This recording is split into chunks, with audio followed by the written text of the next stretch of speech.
Hello, and welcome back to this week's Sabbath School Nugget. First, I want to say thank you to Seth for sharing his insightful thoughts last week regarding Jesus who opens the way through the veil. This week, our focus shifts to Jesus, the author and perfecter of our faith. Again, this promises to be another great study.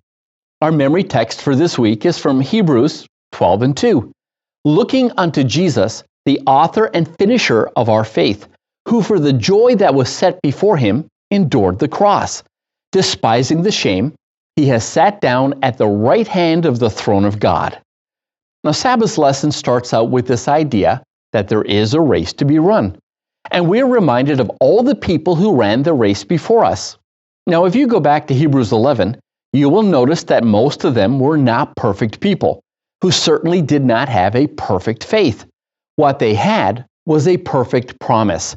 And here's the thing, they didn't put their faith in the promise, it was in the one who made the promise. Now we come to another one of Paul's Jesus is best arguments.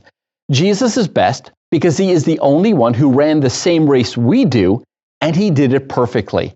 Not even Abraham or Moses or Melchizedek can claim to have run the race perfectly, let alone help us do the same. As a matter of fact, he will go on to argue that the law, the temple, the feasts and the festivals, the sacrifices and all the ceremonies all remind us of the promise, but they are useless when it comes to giving us the faith to receive the promise. Only Jesus can do that. Now we come to Sunday's lesson, which is entitled, The Righteous Will Live by Faith. Again, Paul reminds his readers that the reason their ancestors wanted to turn back on the promised land was because they had lost their faith. And his argument is this: you have a better promise. You have a better promise, and you're so close. And you're so close, don't lose your faith, like they did. So why the emphasis on faith? Because faith is the one thing we need for endurance. Which brings us back to the race. The thing about this race is that it is filled with obstacles that are the result of persecution. You see, persecution starts out with harassment or bullying.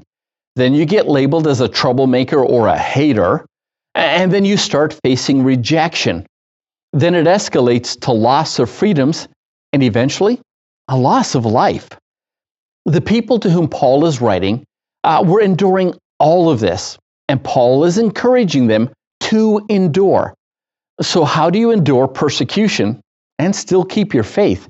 Paul says by looking unto Jesus. And we'll talk more about this later in the week. Take care. We'll see you tomorrow.